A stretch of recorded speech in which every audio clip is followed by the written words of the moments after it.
Hello everyone, it's Hack and Craft here once again. I hope you're all doing well today. Now, as it often happens with things we use every day, today, one of my trusty kitchen timers has suddenly stopped working. First, I'm going to try something simple. Let's switch it off completely, then turn it back on again. After that, I'll try rotating the timer dial to see if it responds at all. I don't think the issue lies with the timer dial itself. It's probably something else. Let me go ahead and check the battery. It might just be a power problem. And that's often the case with these little devices, isn't it? Let's take a look together. I'm going to remove the old battery now. Sometimes, just taking out the battery and giving the compartment a quick look can reveal a lot, especially if there's any sign of rust or residue. Now, I'm going to insert a new battery and see what happens. Great news! Our timer is working again, which means the problem was definitely with the old battery. Now, I'll take a closer look at that old battery to see what might have gone wrong with it. Let's check it carefully together.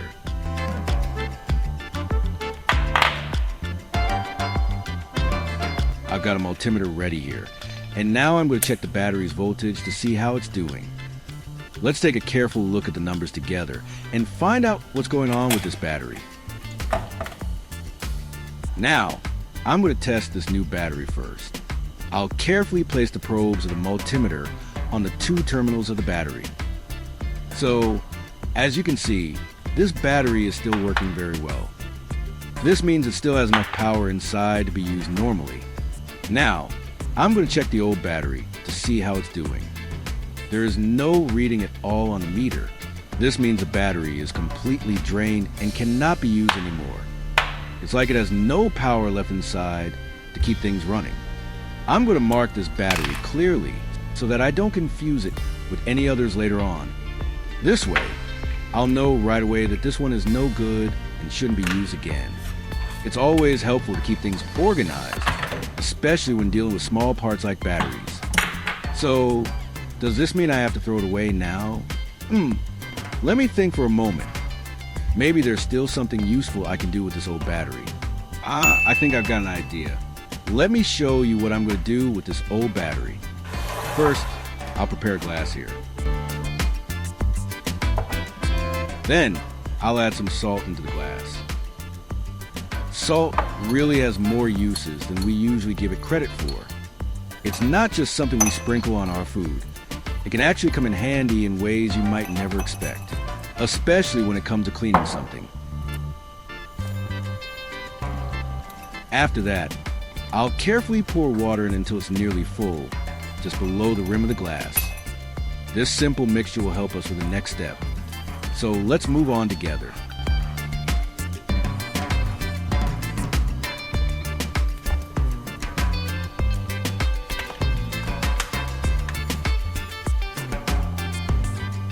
Next, gently stir the mixture until all the salt is completely dissolved in the water.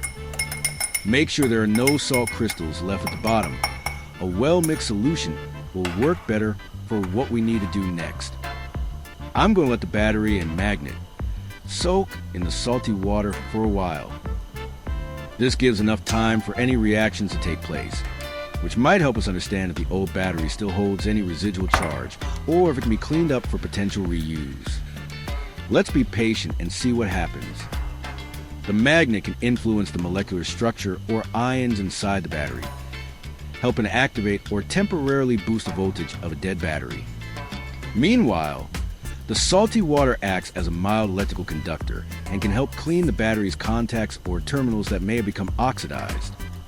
What I'm doing here is creating a very weak electric current through the salt water to release some of the remaining energy inside the battery. After soaking the battery and magnet in the saltwater solution for about 30 minutes, I will carefully take both the battery and the magnet out.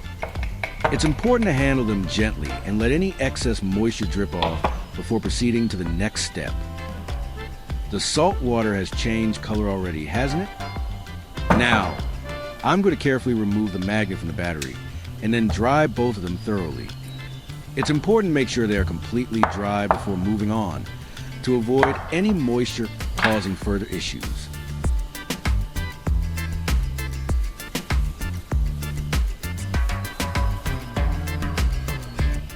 Wiping it like this is enough.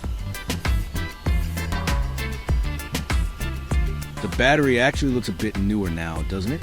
After soaking it in the saltwater solution, it seems to have had a bit of a refresh, not just on the outside, but even in how it performs. Now, I'll test the battery's voltage again to see how it's doing. You can see it's much better already, right? This simple step really helps bring some life back to an old battery.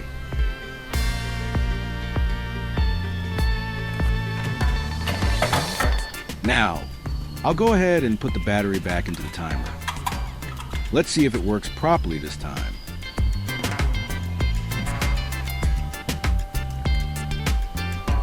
Aren't you surprised? Our timer clock is working again now. It's amazing how a little bit of care and some simple tricks can bring something back to life. It really shows that with patience and the right approach, even old gadgets can keep going strong.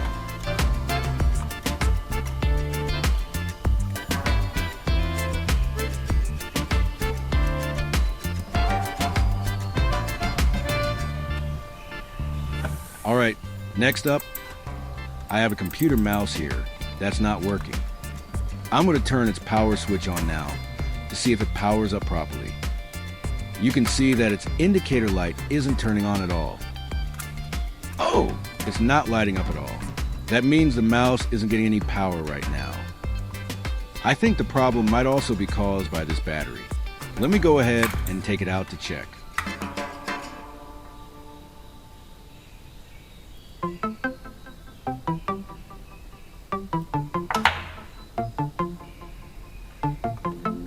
Now I'm going to use a multimeter to check this battery more carefully. Let's see what kind of reading we get.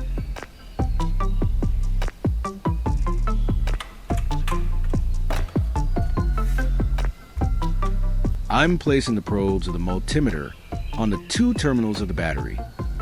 Can you see that? There's absolutely no reading at all. That means the battery is completely drained. There's no power left in it at all. It's reached the end of its usable life, at least for now. Here we are at my battery tray, and as you can see, this is the full collection of batteries I currently have on hand. But unfortunately, it seems like none of these batteries are the right size or type for my computer mouse. That's a bit of a letdown, isn't it? Let me take a moment to think. I just thought of something. In my battery tray over here, I happen to have a Panasonic 9-volt battery. It's not the usual kind we use for a computer mouse, but let's not let that stop us. First things first, I'm going to check the voltage of this 9V battery to see if it's still in good condition and usable. I'll take my multimeter and gently place the probes onto the positive and negative terminals of the battery. There we go. We got a clear voltage reading showing up. That means this 9V battery is still working just fine. What a relief, right? This little guy didn't let me down. Here, I have already prepared a 9-volt battery holder. This little device is designed to connect to the 9V battery and safely supply power to other electronic devices. I'm going to attach the battery holder to the two terminals of this 9-volt battery now. This way, the holder will securely connect the battery's positive and negative ends, allowing us to easily access the power without any loose connections. It's a simple but important step to make sure everything works smoothly and safely. Now, I'll take a little bit of tape. We're going to need it, but just a small amount will do. The tape will help secure the battery holder firmly in place, preventing any accidental slips or loose connections while we work. It's always good to be careful and make sure everything stays put for safety and reliability. Now, if you take a closer look at this battery here, you'll see the plus sign that indicates the positive terminal. This is really important where we'll be working with the positive ends of both batteries. The black wire represents the negative terminal, and the red wire represents the positive terminal. What I'm going to do is connect these two wires to the corresponding terminals on the old battery to allow electricity to flow through. We can connect the black wire to the negative terminal, as usual, and secure it firmly with some tape.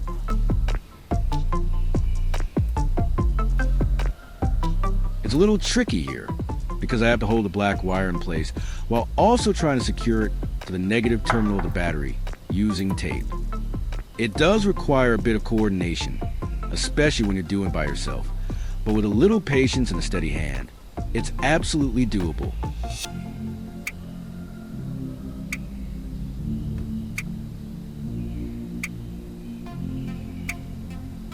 However, since this method draws power directly from a 9V battery to the old battery, the red wire should only lightly touch the positive terminal for a moment, then be lifted off. Repeating this quick contact a few times is enough to do the job. If you connect two batteries directly to each other, especially if they are different types, or if one of them is fully drained, a very strong current might flow between them. This can lead to overheating, leakage, or in some cases, even cause a fire or explosion.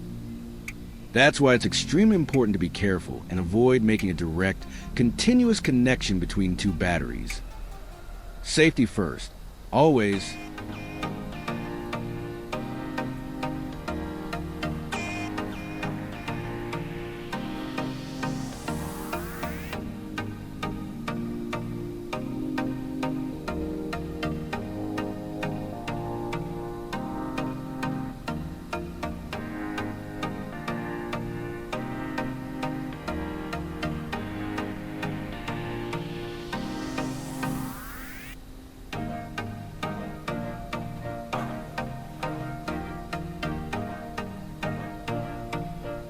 That should be enough. Now, I'll take the old battery and test it with a multimeter to see how it's doing.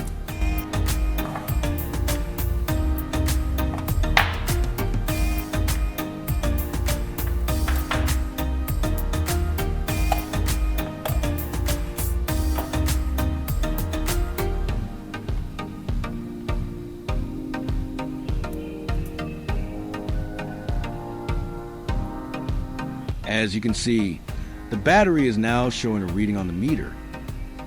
This means that there's electricity inside it again, so the battery has some power restored.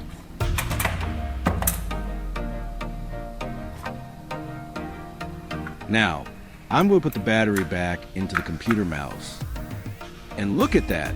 The light has come back on. That's fantastic.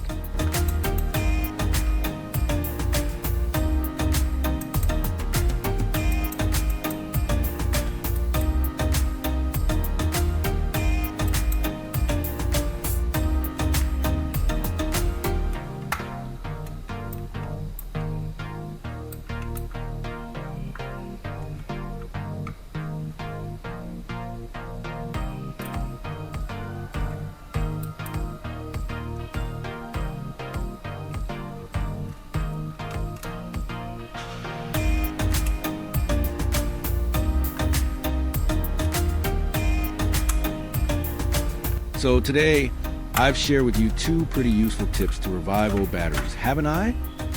If you found these tricks helpful, don't hesitate to hit that like button and subscribe to support Hack and Craft. Thank you all so much for watching.